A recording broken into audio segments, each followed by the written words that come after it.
আমি এবং আমার এক জুনিয়র আছেন অর্পণ সাহা, আমরা দুজনে নর্থ বেঙ্গল ট্রাভেলে গেছিলাম। এবার আমাদের যখন ট্রিপ শেষ হয়ে যায় অ্যাজ ইউজুয়াল আমরা তখন ফিরছি অলরেডি। তো আমরা ট্রেনে তো মোটামুটি রাত 11:25 নাগাদ হঠাৎ করে আমার কাছে একটা ফোন আসে। এবার ফোন করে দেখছি যেহেতু স্টুডেন্ট ফোন করেছে, যেহেতু আমি লটা পড়ানো ল প্র্যাকটিসের পাশাপাশি যেহেতু আমি লটা পড়াই দীর্ঘ সময় ধরে, প্রায় অনেক বছর হলো, আমি ভেবেছি বোধহয় ছাত্রীটি কোনো রিজনে ফোন করেছেন, কারণ সামনেই একটি পরীক্ষা, ওদের যেহেতু সেমিস্টার পরীক্ষা সামনে। তো আমি নর্মালি ক্যাজুয়ালি ফোনটা পিক আপ করি বলি, হ্যাঁ রে বল কি হয়েছে। আমি উল্টো দিক থেকে শুনতে পাচ্ছি মেয়েটি হাউ হাউ করে কাঁদছে, সেই কান্নাটা আমি যদি সুমনদা আপনাকে ডেসক্রাইব করে আপনি হয়তো এটা নিতে পারবেন না। তা আমি পরিষ্কার করে শুনতে পেলাম ও হাউ হাউ করে কাঁদছে এবং ওর প্রথম প্রশ্ন ছিল, স্যার রেপ হলে কি হয়।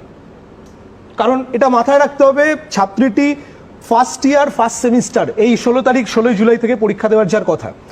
মেয়েটি আমার প্রথমে ফোন করে বলে, স্যার ইনফ্যাক্ট মেয়েটি ফর্ম ফিল আপই করতে গেছে, ওটা নিয়ে আমি আসছি ওটাতেই। আমায় ফোন করে বলে, স্যার রেপ হলে কি হয়। আমি একটু চমকে উঠলাম যে কি বলছিস, কি মাথাটা তাকে আছে নাকি। প্রচন্ড কান্নাকাটি করে বলছে, না স্যার আমাকে খুব বাজে লেভেলে রেপ করা হয়েছে। বললাম কোথায়, কিভাবে, হাউ। এবার সমস্যা হচ্ছে কি, যখন আমরা ট্রেনের ভেতর থাকি নেটওয়ার্কের একটা ফ্ল্যাকচুয়েশন থাকতেই পারে এবং থাকেও, পুরোপুরি শুনতে পেলাম না। আমাকে বললো, স্যার আমি আজকে আমার কলেজে ফর্ম ফিল আপ ছিল, আমি ফর্ম ফিল আপের জন্য আজকে গেছিলাম। ইউজুয়ালি ফর্ম ফিল আপ আমাদের 3:30 ওই টাইমের ভেতরে এন্ড হয়েছে, আমরা একটু বসেছিলাম, বন্ধু বান্ধব আড্ডা মারতেই পারে, যে কোনো জায়গাতেই আড্ডা মারার সম্পূর্ণ তাদের অধিকার আছে, আমরাও বেড়েছি।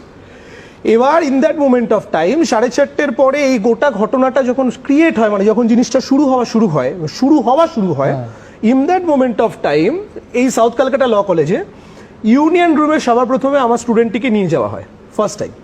সেখানে গিয়ে তাকে একদম যাচ্ছে তাই লেভেলে প্রথমে মলেস্ট করা হলো।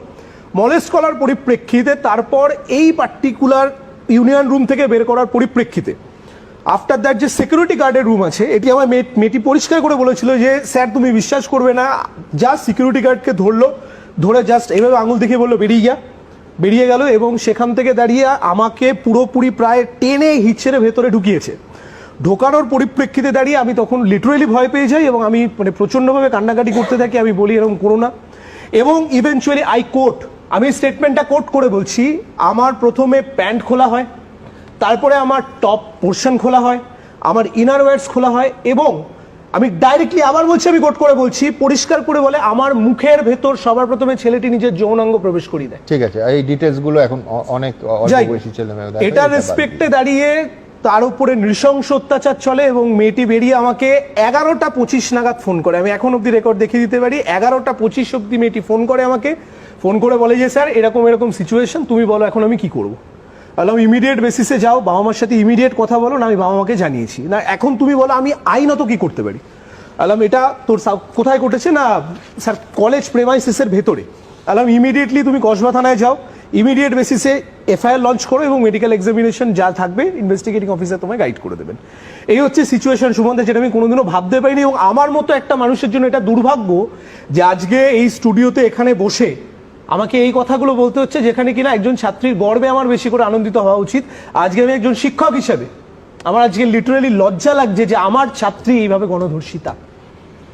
একটা জিনিস বলুন অরিন্দম, আমি বলছি যে এই অভিযোগপত্র পড়লে বোঝা যায় যে পরের পর কার্যত হুমকি, গান পয়েন্টে শুধু বন্দুকটা ছিল না, প্রথমে বলছে যে বাবা মাকে গ্রেফতার করিয়ে দেব, বয়ফ্রেন্ডকে খুন করিয়ে দেব, তারপর মোবাইলে রেকর্ড করে তার ভিডিও তুলে এবং সেই ভিডিওর ভিত্তিতে দফায় দফায় খারাপ কাজ করছে, ভাইরাল করে দেবো এই ভয় দেখিয়ে।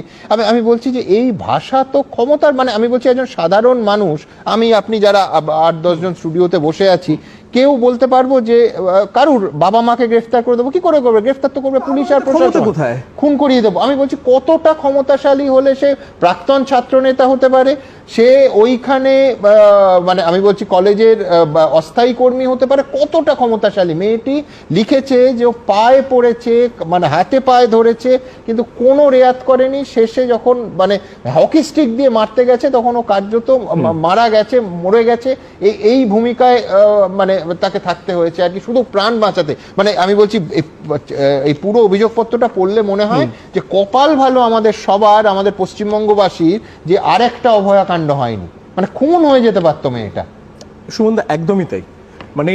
এই দিক থেকে বলবো সত্যি ওর কপাল ভালো যে ওকে মেরে ফেলেনি ওই প্রেমাইসিসটার ভিতরে, এটা সত্যি শি ইজ ভেরি লাকি। এবং হ্যাঁ মারাও যে যায়নি সেটাও সত্যি খুব মানে মেয়েটি অত্যন্ত লাকি। কেন বলছি, এই যে কথাটা আপনি বললেন যে বয়ফ্রেন্ডকে মার্ডার করে দেবো, আমাকে কিন্তু মেয়েটি ফোনে এটাও পর্যন্ত জানায় যে স্যার তুমি বিশ্বাস করবে না, এইভাবে আমাকে ফোন বের করেছে, ফোন বের করে বারবার করে আমায় বলছে তুই দেখবি তোর বয়ফ্রেন্ডকে এক্ষুনি মার্ডার করে দেবো, দেখবি তোর মা বাবাকে এক্ষুনি এই মুহূর্তে অ্যারেস্ট করে দেবো, তুই দেখবি আমার ক্ষমতা কত, তুই দেখবি আমি কি করতে পারি তোকে। এই সিচুয়েশন ছিল। এবং সুমনদা এই ঘটনার সূত্রপাত তো আজকে নয়। একটা মানুষ কখনো কিন্তু রাতারাতি দাঁড়িয়ে ক্ষমতাবান হতে পারেন না। একটা মানুষের ক্ষমতা অর্জন করতে সময় লাগে, ক্ষমতা শেষ করতে 1 মিনিট লাগতে পারে, কিন্তু ক্ষমতা অর্জনের সময় লাগে। এই যে সিন্ডিকেটটা কাজ করছে এই তো আজকের ঘটনা নয়। আমরা যখন ল পড়ছি আমরা সেই সময় থেকে জানি যে এই ধরনের একটা সিন্ডিকেট চলছে, এবং এই সিন্ডিকেটটা নিয়ে আমরা বহুবার বহু রকমভাবে বহু দিক থেকে সতর্ক করেছি, সাবধান করারও চেষ্টা করেছি যে এই সিচুয়েশনটা ঠিক নয়, but as usual nothing happens. আমি বলছি এই